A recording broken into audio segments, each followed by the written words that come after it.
And I remember first hearing that word Vipassana, I just lit up. I went, I want to do that.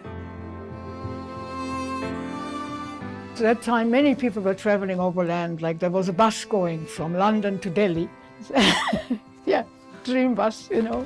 People stoned off their head most of the time, very psychedelically painted, but you could take this bus, and I don't know, it took a month or so to get there. Arrived in India, Wagah, on the border. It was evening, and immediately when I crossed the border, I had this feeling, I'm home.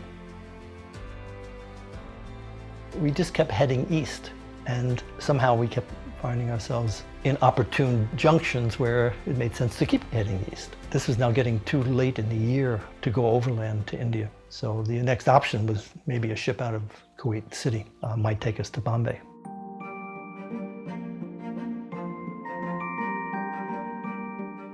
I met this person on the street, and he said, well, the last thing I did in India this time was a course with this man called Goenka. You have to do one of these courses.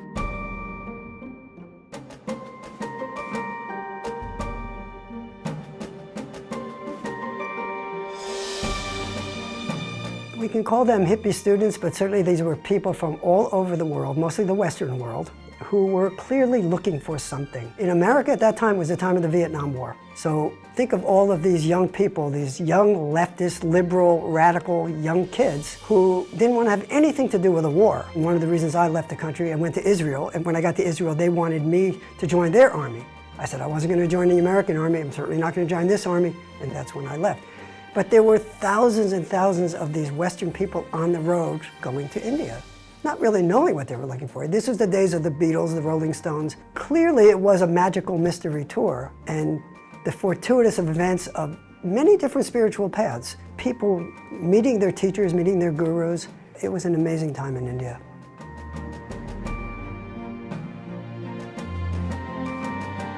We actually got to Bodh Gaya. The last place we stopped to look for a place to stay was the Burmese Vihara. The Burmese Vihara was instrumental in my life. Munindra was there, so Munindraji was my first teacher. And then one night, about 2 months later, Munindraji came upstairs and he said, my friend S.N. Goenka is coming tomorrow to teach a 10-day course, and he wanted all of us to sit.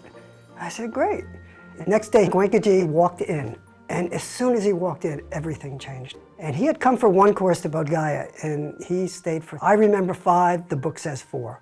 But I can't remember much, so 4 it is. And we stayed and sat all those courses. It was remarkable that this man from Burma, who knew nobody, and all of these Western people, it was like a magnet being drawn to Bodh Gaya at the time, so it was incredible.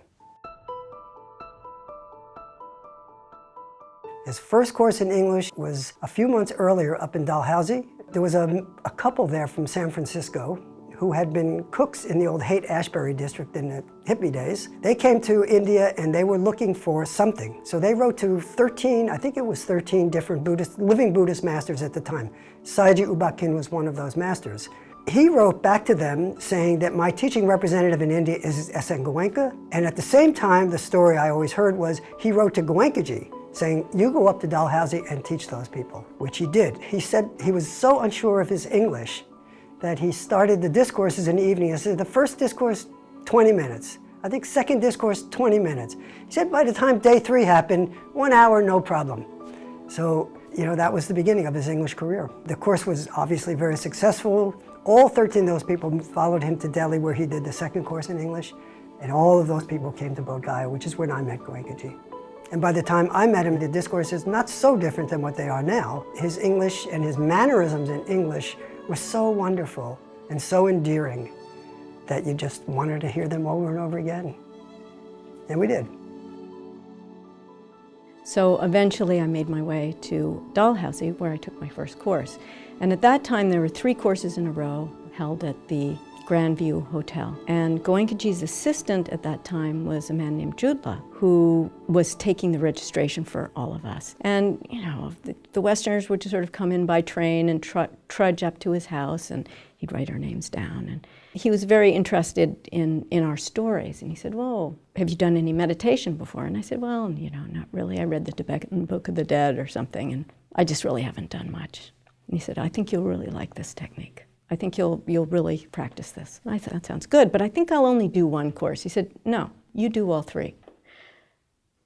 I said, okay, so my very first 3 courses were 3 courses right in a row. And it was an amazing experience. My question was, how long do you have to sit? She goes, well, you have to sit an hour, and then there's one time you have to sit actually 2 hours. And I'm thinking to myself, ooh, all right, somehow I'll do this. Right? So this is in the back of my mind as we're coming into Madras now. As the course is coming up, we're in this hotel somewhere. And I said, okay, let me see just how long I can sit cross-legged. So I get myself on the bed. I'm going to try to sit cross-legged for as long as I can. I got 12 minutes. And I dissolved in a great deal of pain from the 12 minutes. So I said, well, okay, I'll just do the best I can. Another thing, a feature in the 10-day courses was that in the evening at 9 o'clock, they served hot milk and 2 cookies for everybody. Now, I was in a big fix because I wanted that milk and those cookies, but I also wanted to listen to Goenkaji's question and answers. So in those days, the seating was a bit fluent. So after the discourse, I would always place myself near the door, and the final sitting is over, Bhavatu Sarvalang, sadhu, sadhu, sadhu. I was out of the door, down the steps, down at the milk pot first, get my milk, get my cookies, wrap it all up, and zip, before half the students were out, I was up again, and right in the front to listen to Goenkaji's answering questions. So the place was a Muslim mosque way out in the countryside. No running water, no electricity. The rooms didn't have flooring, it was just beaten earth. And the roof was just tiles without anything else, so that when I looked up at the roof at night, I could see the stars through it. And I piled whatever clothes I had on top of me. It was a desert, so it was cool. And I thought this was wonderful. I loved it. The course amazed me. I couldn't believe how much pain I had. And I thought that if I could sit high enough, somehow I would be above the pain. Well, so I would pile up my clothes to sit on in the hall because I had nothing else. To see Goenkaji answering questions on a course live, I think I learned as much from that as anything else. You would see people approach him, and as soon as they approached him, they started smiling. You know, they just started glowing as they came towards him. And sometimes they would come up deliberately to challenge him. During one of the sittings, a meditator, a man, he came into the hall and was approaching Goenkaji, shouting and waving his arms. You know, he came closer and closer, and Goenkaji just sat there, smiling and chanting softly. And that was all Goenkaji did. But it looked to me that here was this man trying to attack Goenkaji, and Goenkaji wasn't afraid in the slightest. There was no sign of fear. There was just peacefulness and compassion. And that proved to me that there is something about this man and about what he teaches. He was a simple teacher in that he just taught the Dhamma. That's all he was interested in. He wasn't interested in getting followers. When he said, come to Benares, I know it was because he knew I needed more guidance and practice or whatever it was, right? So it wasn't that he was trying to get people under his clutches in any way like that. And, he was very, in those days, you go try and take a picture of him and he'd kind of shun you, or laugh it off and say, what are you going to do with the picture, how's that going to help you? Goenka was clearly a businessman. He sat with short-sleeved, button-down kind of Brooks Brothers shirt on and a lungi, and he'd read the Financial Times during break times, and he was walking around with everybody else. It was hard for me because I was the Peace Corps director, and here were all these really disheveled people, some of them barely covered, and he didn't bat an eyelash at all. It was just, these are his students. About 2-3 weeks after the course, when I was back in Kathmandu, I got a check in the mail for like 14 rupees, which was like $1.50, because the course did not cost as much as they thought it was going to cost. And I thought, so that really made me stop and think, this is the real deal. Okay, I understood the technique, Goenka was available, there was no gurudom, and it's not about money. I remember in my first courses, the bell ringer used to wake up all the women by going into their rooms, ringing the bell, and if they didn't get up, he would tickle their feet. There were people giving each other massages. There was lots of things happening that I don't even want to know what might have been happening on those courses. But we were still oddly dedicated. I mean, we felt deeply about it. We felt strongly that this was something absolutely extraordinary and amazing, and we were dedicated to it. We were good students in our own quite astonishing way. He was very, very, very accommodating because I think he saw something. He saw that dedication and he knew that we would work hard. And he did say at some point, he said when the Indian students did start complaining a little bit about us, he said, look, these people really have a strong determination and a dedication and a virya that is exemplary. And so, we have to make accommodation. People would come and meet you. You could talk all the time if you wanted. We played cards in the first course in the room. So it used to be easy. But when the Anapan started, the room was dark. So I thought maybe Goenka ji is going to hypnotize. So I did not repeat the 5 precepts. But then he was so normal and natural that he makes everybody so comfortable. So for first 2 days I was not doing anything. I had no faith in him. I just wanted what sort of man he is. Because I have seen so many other saints also, which never impressed me. So I was just tasting him. And on third day when he started to observe sensation here, then it clicked. Oh, this is something most valuable thing I am missing. So then I started doing what on first day what he taught. I remembered and I started doing. Whole night I did not sleep. There was a common dormitory, and all were snoring and sleeping, and I was meditating. When Goenka ji first came to India, he came just by himself. A lot of the parents of young Indian women did not want to send their daughters to any of these gurus because there was a history there, history of abuse, one nature or the other. Goenka ji always said that when Mataji joined him, that was such a protection for him because it was also a protection for these young girls, and therefore so many Indian families started coming themselves and their daughters because there was a full protection by Mataji always being with him. The other thing that she provided was, he always said that her metta and her sensitivity was so strong. So he would be busy talking, dealing with something or the other. She'd be just sitting there practicing metta. So it was a big protection for him all the way around and a big help to the students.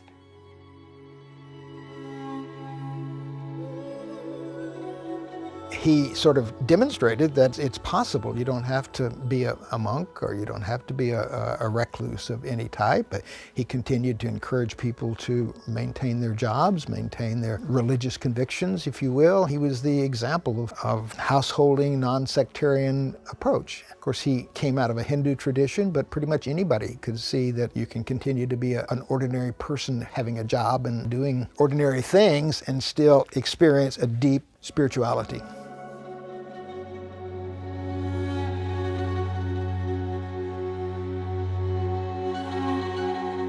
It was January 71, and Goenka ji came into the hall for the evening group sitting, 6 to 7. He had received a telegram, and he announced the light is out in Rangoon.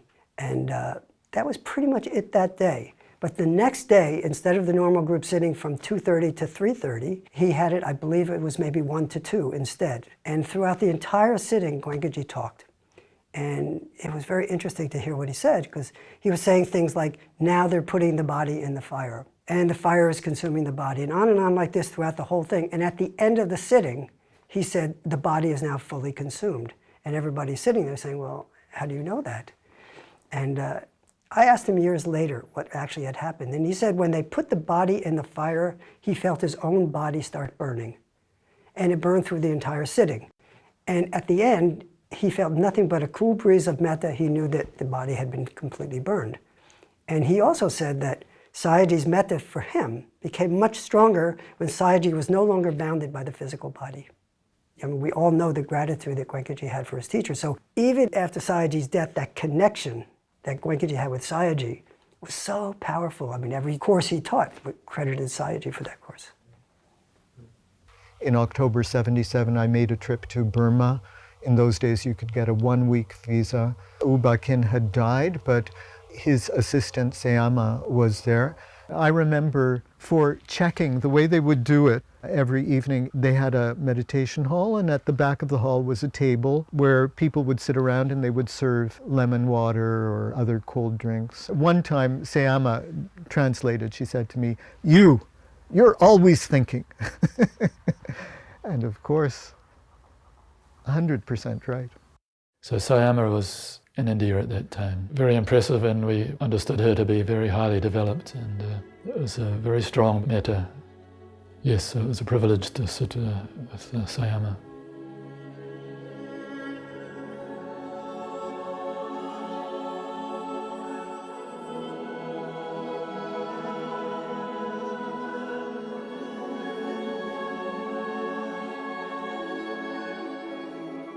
How did it happen that this tradition, which obviously started with the Buddha and was maintained by the monks, started in India, went to Burma, but was maintained by small numbers of very serious meditators and scholars both in Burma? How did it come to flower in this unlikely form of householder tradition?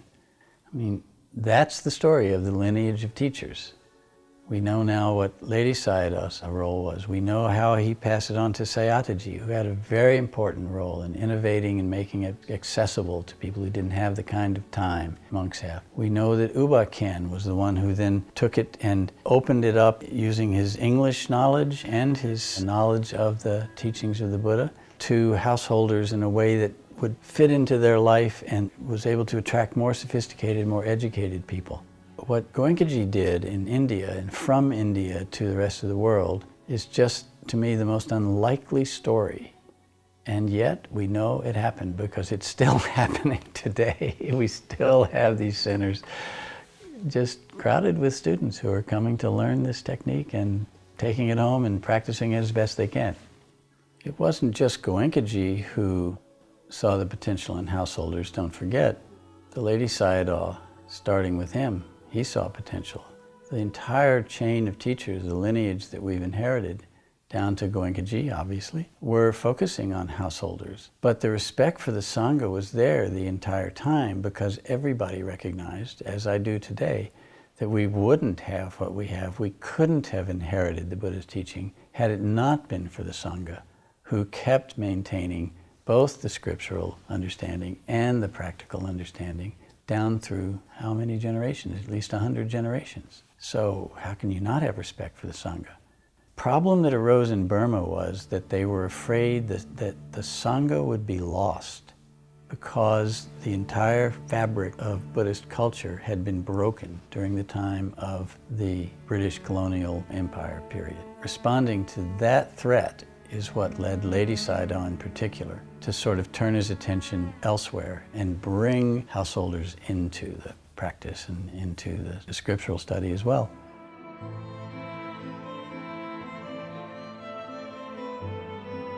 We always heard the story from Goenka about his teacher, Uba Khen, before he was Sayadaji, crossing the Rangoon River on the ferry and then having to slog through muddy paddy fields to get to Pyabweji, to get to Sayataji's teaching center. And there was no special accommodations made. Nobody was picking up students at the bus stop or anything in those days. You had to work to find your teacher and to get there. Uba Khen began teaching in an interesting way. We know the story of his meeting the Webu Sayadaw in 1941, which was a chance meeting. Uba Khen had been given the job as an accountant to go out and audit the books of various railway stations. And so he had a rail car and he was riding along on the railways and he would stop and look at the books at each place and then go on and audit the books in the next place. And that's when he first saw the Webu Sayadaw, asked, "Who is that monk?" Went to meet him. Webu Sayadaw meditated all day. Uba Khen went and just sort of paid respects in front of his hut, and the door came open and out came Webu Sayadaw. "Hey, who are you?" Sayadaji explained to Webu Sayadaw how he was working. Webu Sayadaw said to him, "You must start teaching this immediately."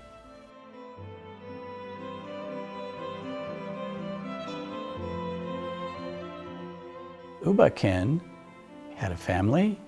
He had wife and children. He had a job. He would go to his job every day. He lived the normal life of a householder in the capital city there. He would go off to work during the day, he would come at night, he would check on the students, how were they doing, and then he would go back to work the next day and so forth. I was asking about U Ba Khin. People said U Ba Khin was a bodhisattva, and what did that mean exactly? This was walking along the beach in Juhu, and he told me, in the experience of meditation, you go deeper and deeper and deeper, and you come up to the gate, and you can peer through the bars of the gate, and you know that beyond the gate is a pool of cool water, and you even feel the coolness, but the gate doesn't open for you.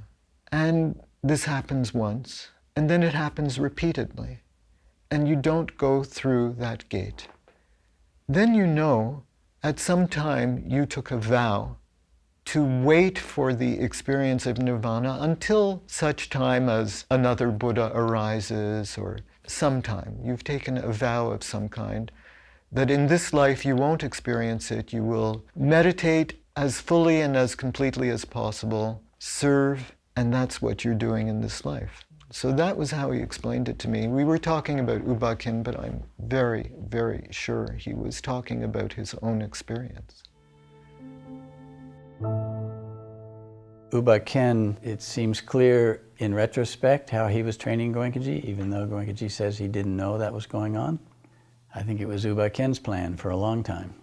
When the opportunity came and Goenka-ji needed to return to India for family reasons in '69, that's when U Ba Khin made the appointment official, wrote out the certificate saying, this is a teacher appointed by me, and sent Goenka-ji off with the definite mission to return Dhamma to India.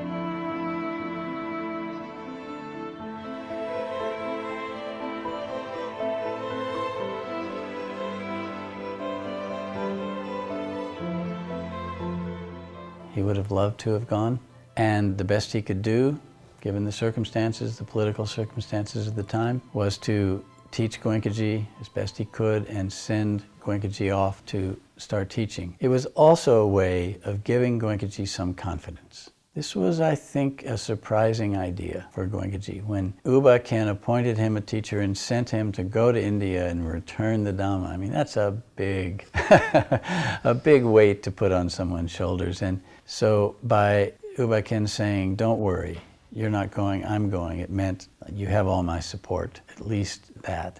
And it would have been a confidence boost for him.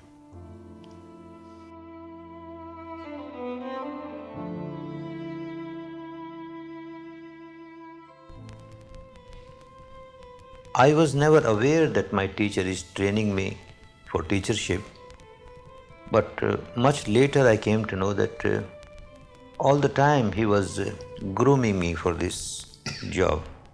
Somehow or the other he thought very soon after I came in contact with him that this person has the parami to carry on the work of Dhamma, which actually was told to me after Siaji passed away and after I came to India.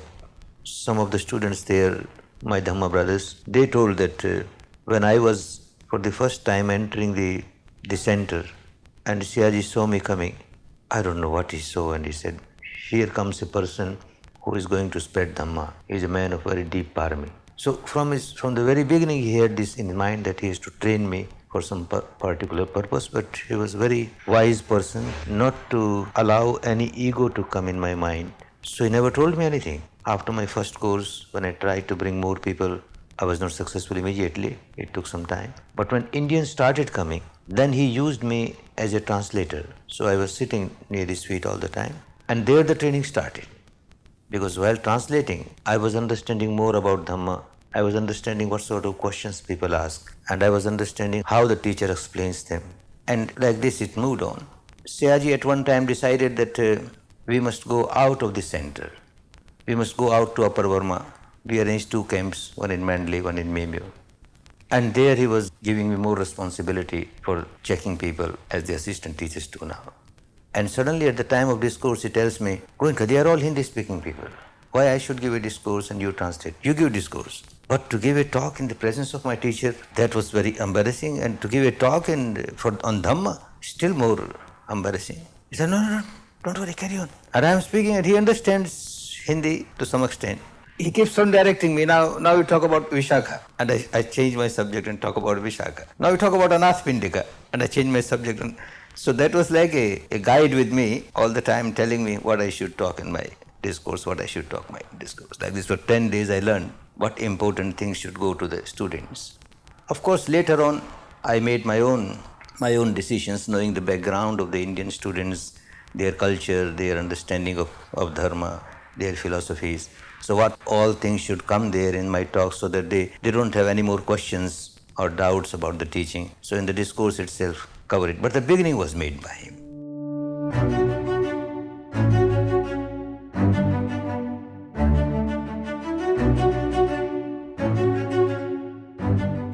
I was working in the Burma Government Trade Organization, and then I first went to a Buddhist monk's Vipassana course. Then one of my Indian friends told me that we should go to Ubakin Center because there we have got an Indian vegetarian kitchen and Goenka ji is involved there. And I was lucky that at that time both Ubakin and Goenka ji were simultaneously my guru. Goenka ji came to give discourses in Hindi to those Indian students who were not well fluent in Burmese. So I could understand both Ubakin's discourses as well as the Hindi discourses by Goenka ji. So I was benefited from both sides.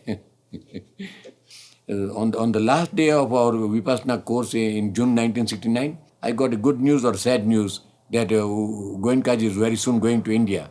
So on one way we are happy that he is going to India. On the other way we were very sad that we will be missing him because we love him so much. We like to be next to him every now and then. And soon after Goenka ji left back to India, one Sunday evening we went to Myanmar Road, in Internal Meditation Center. And after meditation, we were sitting just in front of Ubakin and we were listening to his talk. And he started suddenly talking about Goenka ji. He said, now you will see that my disciple Goenka ji has taken back the plant back to India. It belongs to India. If it spread directly from Burma, we will be stealing. It should spread from India. So I am happy that Goenka ji has gone back to India and now you will see that the plant will get planted firmly in India and it will spread from India like anything. And then he predicted, I will not be alive to see. But you will see that pagodas will be built throughout the world. Throughout the world, it will spread.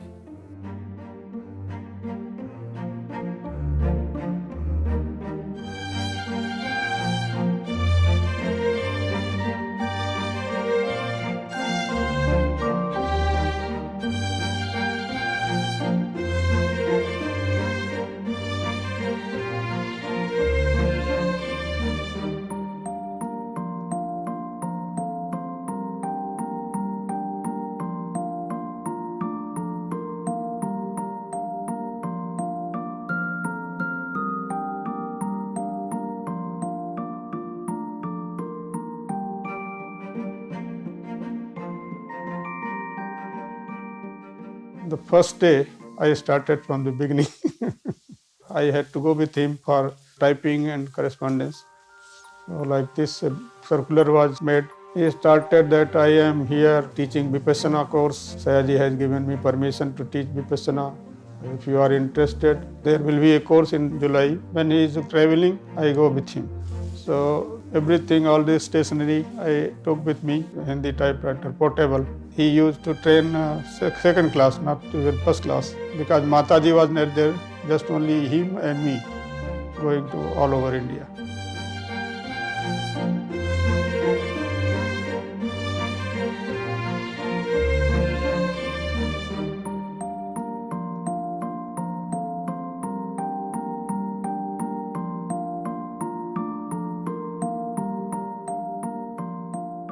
This was the first bit of it, yes.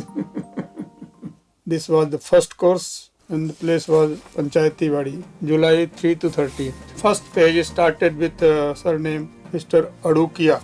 This is Mr. Natwarlal Parikh, who attended the 55th course of India. Mrs. Parikh was 1976. She attended the next course.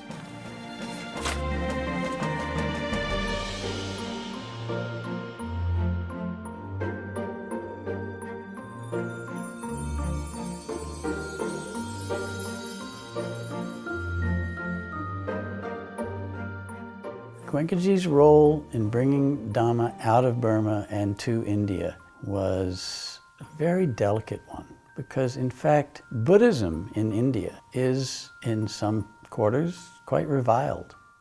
Rather than a legend or history or mythology of respect for a great Indian teacher, instead the religious teachers of that time began to talk down Buddha and his teaching. It's odd. You'll go to various places in India and you may find that they retain a statue of Buddha, an idol of the Buddha. They say the Buddha is part of their pantheon of gods. He's one of the reincarnations of Vishnu or something. But at the same time they'll say, but don't follow his teaching. No, that's bad.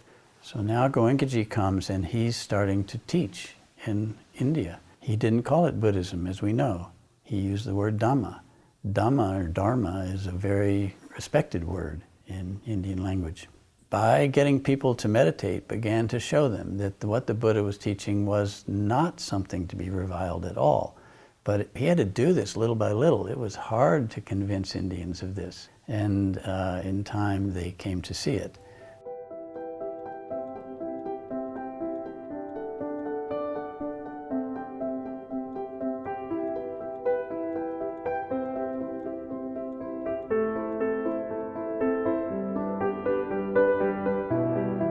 So many times Goenkaji would set up for a course and you find, oh, it's on a very busy street, the train is running right by there, right behind the Dhamma hall, and out there right on the street there are people selling chai, selling bidis, there's almost like a market going on. So this was the constant battle, trying to find a way to teach people when you had way less than ideal conditions. This is one of the reasons that Sayagyi encouraged one of the few Indians who were students of Goenkaji's, who came to Burma to meet Sayagyi before he died, to go back to Bombay and start an organization, start a trust, and get a center where Goenkaji can really teach. It's only then that the Dhamma will get really well established. So that was Sri Ram Taparia. He went back and he did that. He started the Dhammagiri Trust, and they set about trying to find land and raised the money and bought the land and got the center started. We heard on Metta Day, somebody was saying that, Guruji was looking some place for meditation center.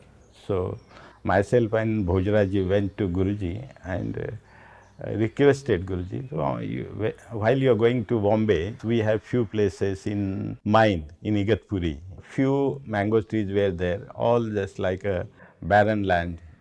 Somebody asked, we heard that you are looking some place. So he said, no, the place was looking for us.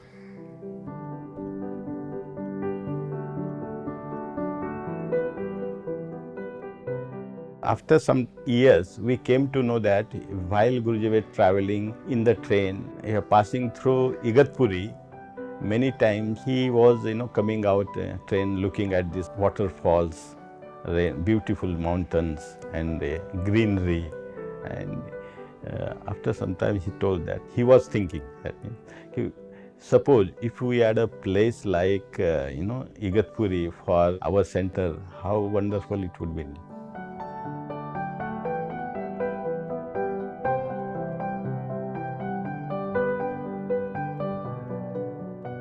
Two bungalows, a shed, and a big storage go-down. There's no electricity, there's no water. The place is infested with insects, scorpions, snakes, centipedes, and Graham's living there in one of the bungalows in one of the rooms. And if you want water, there's a well at the bottom of the hill. You go down there and bring back buckets of water, candles. So, I asked, so what are we doing here? And he said, well, Goenkaji said, just meditate. So that's what we're doing, just meditate. But half of our time was consumed in keeping ourselves alive because we have to cook, we have to go down to the village and shop, we have to bring up water. We did the registration, we served in the hall, we supervised the workers, we counted the cement bags and weighed them, how much had been pinched on the way. I mean, you heard a truck at night, you jump up because it's a truck. So either it brings water or it brings cement or it brings something. So we sort of all-rounders. And we did a 3-day self-course in the cave. And on our way back from the cave, we saw these huts. As you come through Tingowari Valley, we saw these huts, and the trust was in the process of building the big, long accommodation, the bungalows. And so I said, right, it'd be great if we could have some huts like this. So we spoke to the trust, and they agreed. So we made 2 circles of huts. Every villager knows how to make a hut. So why don't we engage some of the local villagers to come, and you just make a mud platform, cover it with rough stone tiles, and put up these wattle walls of reeds, pack them with mud, and put a palm leaf roof on it, and you have accommodation. So I think by the time I had come back that fall, there were 2 circles of these huts. And whenever there was a Metta day, so many Igatpuri people used to come and visit the Megiri. And they will go around and say, where is your teacher? Where is your guru? You know, they were looking for. And Guruji used to mix with the students that time. He wasn't just sitting in the residence. And he will himself say, oh, here I am, I'm standing. I'm not any different guru, you know. I'm just the family man, you know, just as you are. So, and here is my wife is also with me. I'm not nobody like a long beard and something different. I'm also a human being like you. I'm not different. And he just gives example like as he is. It was a really great experience for Igatpuri people also. They never found any Babas or Guru like that. I went to Dhammagiri in the fall of '76. I think I started off in the office. I knew my way around a typewriter keyboard a little bit. Very, very early, he was revising the Code of Discipline. It had existed, I think, from his very early days. He had written it himself, and he wanted to revise it. And because I wasn't afraid to sit at a typewriter, you know, I got involved in doing that. And then there were letters sometimes to do for him. You know, from there it continued.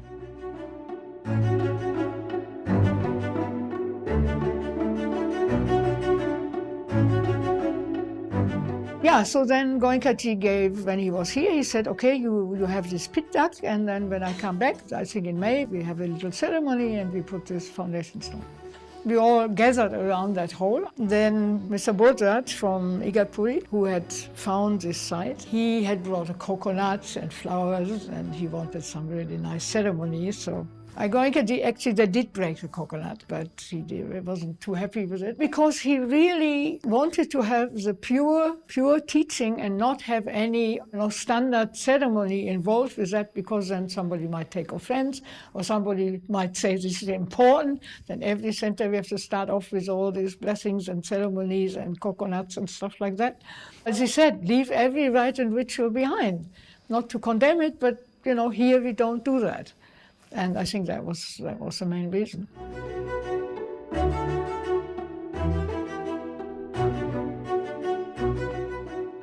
David Young was a meditator from New Zealand who actually served on my first course.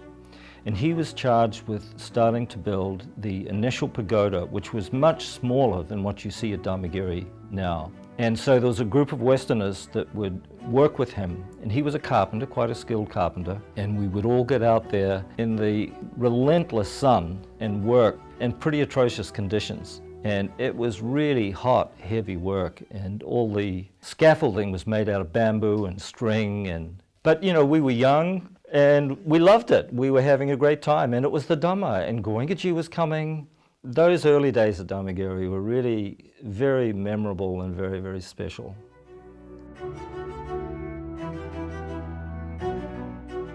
Goenka always talked about this prediction of the Dhamma going from Burma to India and from India to spread around the world. And all of these people from different places, from all the countries, they took it back. So that vision, that hope was always, let's have courses in the West, let's have courses in the West.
And there were a couple of teachers that sat with Sayagyi that started to teach some courses. It was Mr. Hover in California, there was John Coleman in England.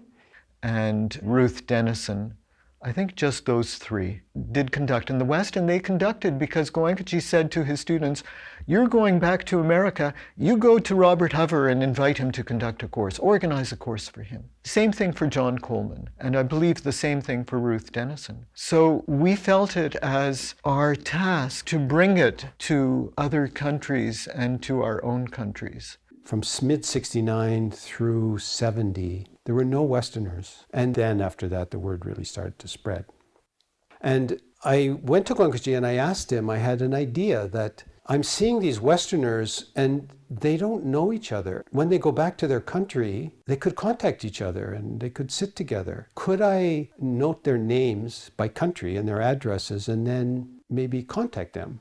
So Goenka said, yes, go ahead. During that year, Bill Corselius was also working up this idea about a newsletter. This list actually became the data that we started off with, and the newsletter took off. So the first 9 years were eclectic and with all sorts of articles, and were very personal actually in some of the things that were noted in there.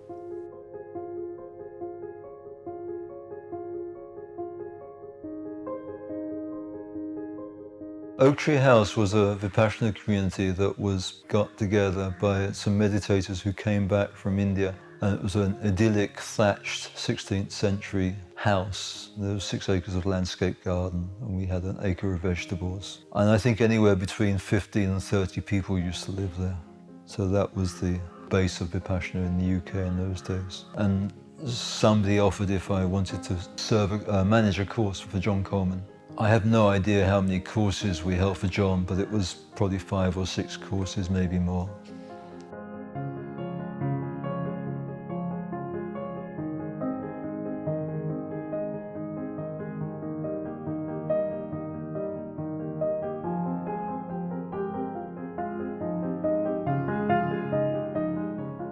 Goenka ji, he had a Burmese passport which he treasured very, very much, because this was his motherland and they had given him permission to come to India when nobody else was allowed. So he was very careful, and as a mark of respect, he wanted to keep this Burmese passport. Then he had promised some French lady who had been really insisting that please come to the West, come to the West. So he said he had promised that he would come. In 10 years, I will go to the West. So 10 years was nearing its end and he still had a Burmese passport, and she said, you promised? And he said, yes, I promised, and I will keep my promise. And it was a very short switch over that he said, okay, I've asked the Burmese government so many times, they don't endorse it, I change my nationality.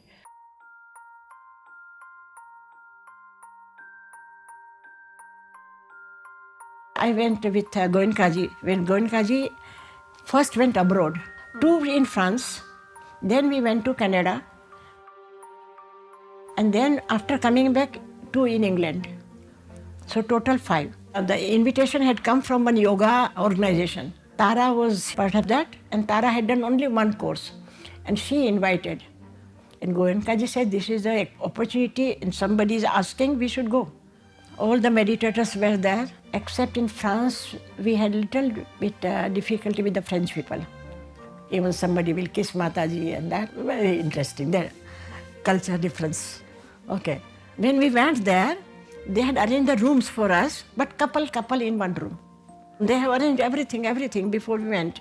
So Goenka ji said, no, you have to change.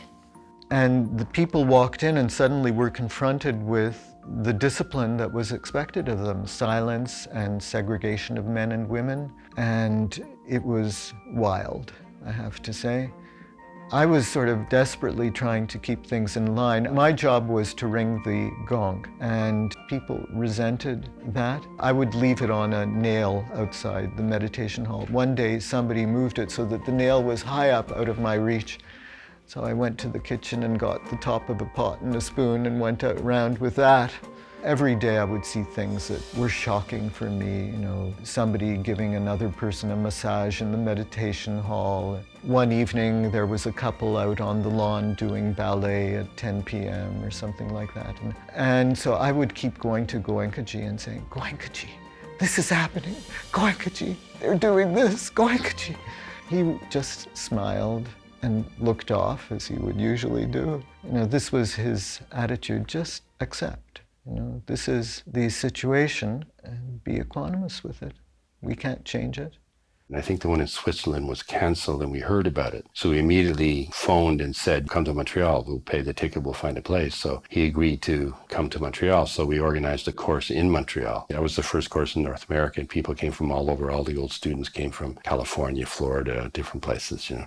And there was Jean-Claude, he was a French filmmaker, and he actually videoed that first course.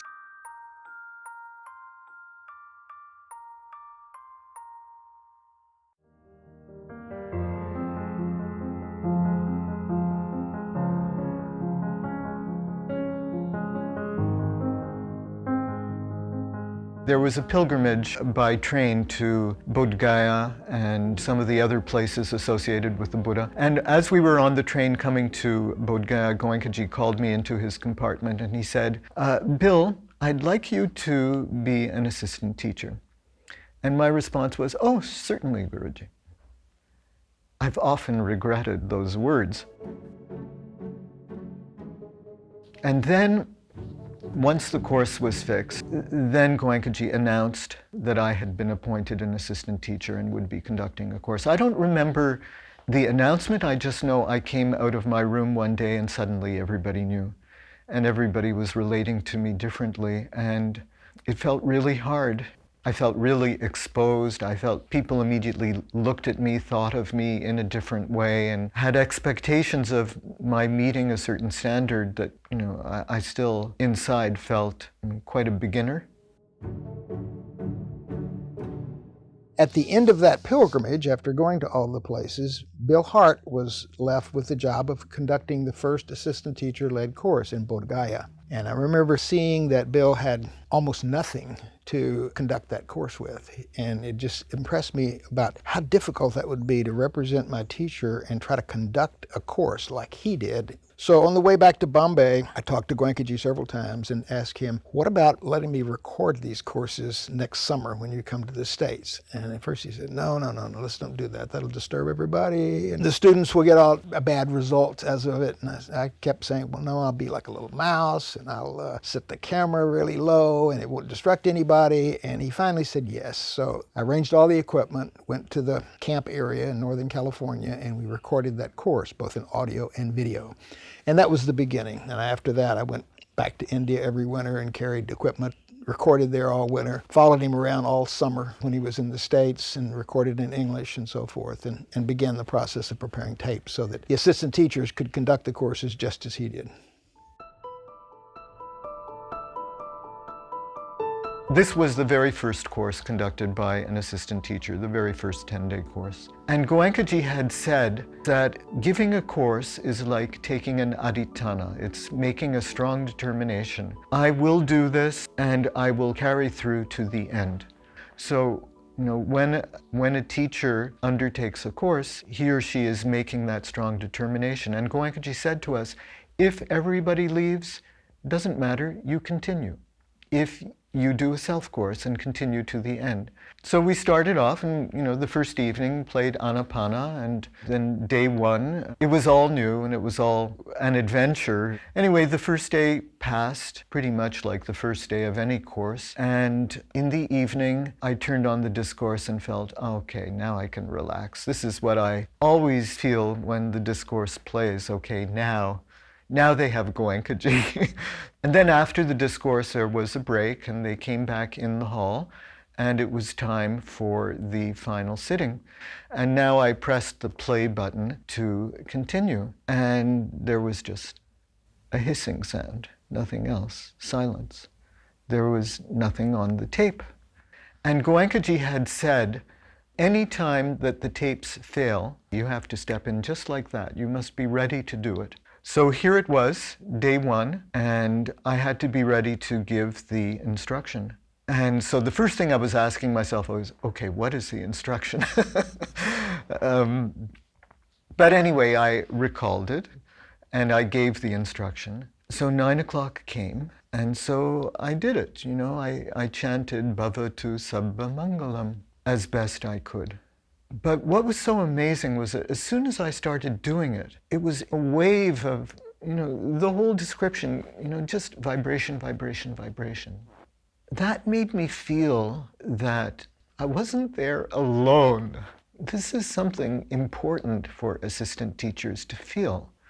You know, the danger is that we feel, I am doing this. And so in that case, you're doing it with your own limitations. You know, Bill Hart, so much and no more, with his own ego and with his own perceptions. But if you can just set that aside and realize, I'm just here representing my teacher, nothing else, then it's a really powerful experience and really inspiring experience.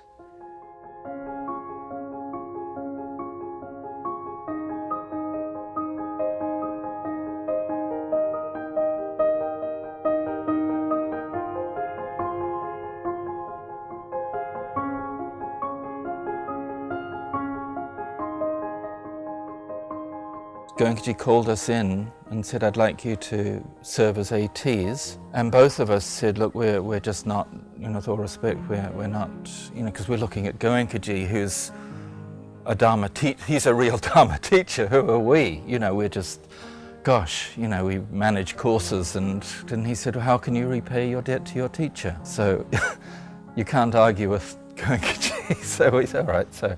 So we started conducting courses. At the beginning, Goenka wanted ATs to start giving instructions to lead into giving discourses. He wanted the tradition to continue in that way. And so on some of the early courses, we did give instructions, not as well as Goenka by any means, but what he started seeing was that variations were creeping in. And I think it was one of the best things he ever did to say, look, we're just going to use the tapes. That's the resource now that people come back to, because everybody's got their own slight interpretation, a slight different emphasis. So even though there was quite a bit of criticism, people say, well, ATs are just pushing buttons, what are they doing? I don't mind. I'd rather people get the Dhamma, get it clearly in the skillful way that Goenka presents it. So, yeah.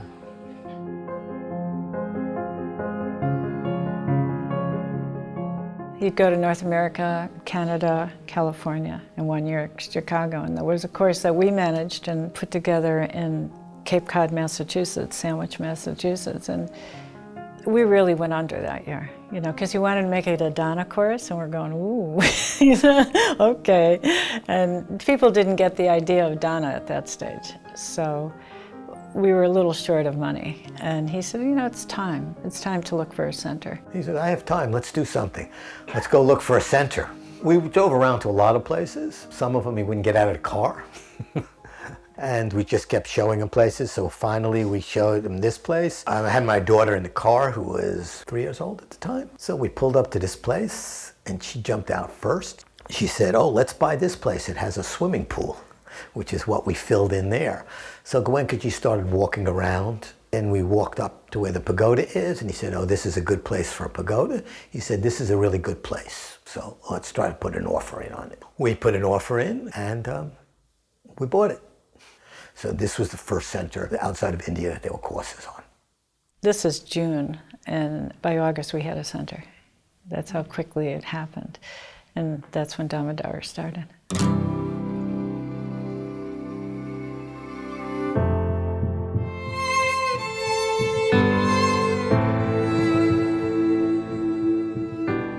In the early days, we only had this one house at Damodar. And so our first course, I think, was for one person, actually, served by two. And then the next course, I think there were 4, and then there were 6, and then there were, so it sort of exponentially grew. When we started in India, we were cheek by jowl. We were sleeping right next to each other. And so we continued that tradition at Dhammadhara. And we had the rooms filled with mattresses, people sleeping right next to each other. And it didn't seem weird then. It was perfectly okay to do that.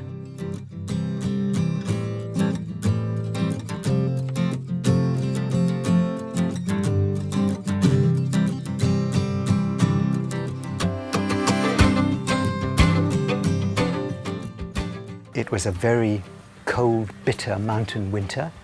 We had to build the entire centre from scratch. There was nothing there, no utilities, nothing. There was just bush, there were no structures on it. We asked Goenka what is the priority when we're starting the centre. And he said the same as what he said with Dhammagiri. The meditation is the #1 priority, and he hoped that we could have continuous meditation as soon as possible.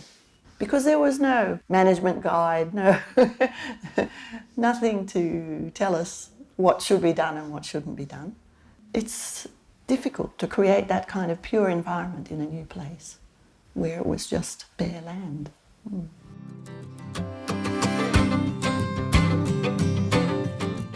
Even today, it's hard to understand it, but it is growing, and it will grow a lot more, I'm sure. But I do remember Goenka in his first discourse is always saying that Dhamma will go to every village. We'll have centers in all the villages, throughout the world, every town throughout the world. And I did not say it wasn't going to happen, but I hadn't, obviously Goenka could see something happening that I did not. I just said, we'll see. When the internet came along, I knew that was going to explode the entire ability to spread the word to people. In about 96, I started the first Dhamma.org website, kind of taught myself HTML programming and took our basic materials and converted them to a web-based material and put them up. As things have progressed along, it's kind of grown into a much more sophisticated thing. We get hundreds of thousands of hits a day. Almost all of our registrations are done via the internet, but the internet just opened the door to a global communication and contact with people making available our courses, and it's happened. So I was sitting this course, and after the course I was in a tent, and Bill Crecilius came in, who I didn't know from a hot rock at that time. Bill sticks his head in the tent and he says, "Are you Harry Snyder?" "Yeah, I'm Harry Snyder." "Are you an attorney?" "Yeah, I'm an attorney." "Well, we're talking about forming a trust. Would you be willing to come and talk with Goenka about this?" I said, "Okay, that's what I do." And then I would get calls from him. "Well, Harry, there's going to be the 2000 Millennium World Summit in New York at the United Nations, and we think Goenka's invited. Take care of it." Okay. So I had a contact at the Interfaith Center in New York, who was a good friend, who was actually a Goenka meditator as well. So we're at the United Nations, and it's this long morning and afternoon before Goenka's going to wrap up this discussion on conversions. And almost all of the speakers were saying, "Please stop this conversion. This is ruining our culture. It's not just about religion. It's about people being confused and people fighting with each other. Please leave off the conversion." So then Goenka gets up and he talks. So much has been said about conversion, for conversion and against conversion. I am for conversion. I'm not against conversion. But conversion not from one organized religion to another organized religion. No. Conversion from misery to happiness.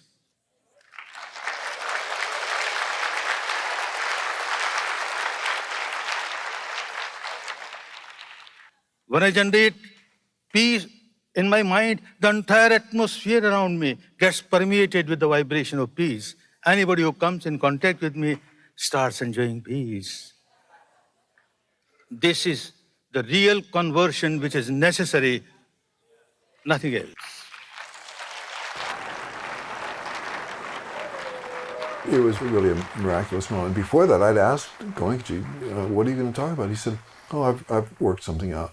And he'd written out this whole thing the night before.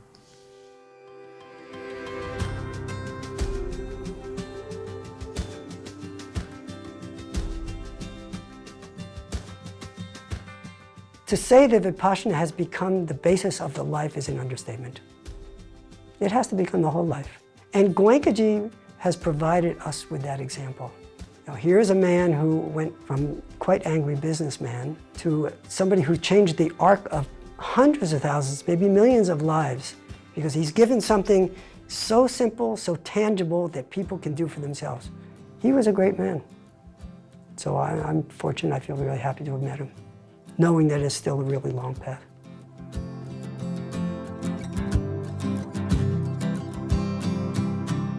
When we first started serving on courses in the West, we felt like we were definitely aiding Goenka. We were his hands, because obviously, and he said so many times, I only have 2 hands, you're the 1,000 hands, and we definitely felt like that. This is some way that we can repay back our debt of gratitude to him by helping and serving so many people in so many ways. And we really did do everything. I mean, in the early days, we were managing, we were cooking, we were cleaning the toilets, we were doing absolutely everything. And though we were exhausted half the time, usually it was with a lot of joy and a lot of gratitude. So it wasn't a hardship for us, it was just absolutely joyful.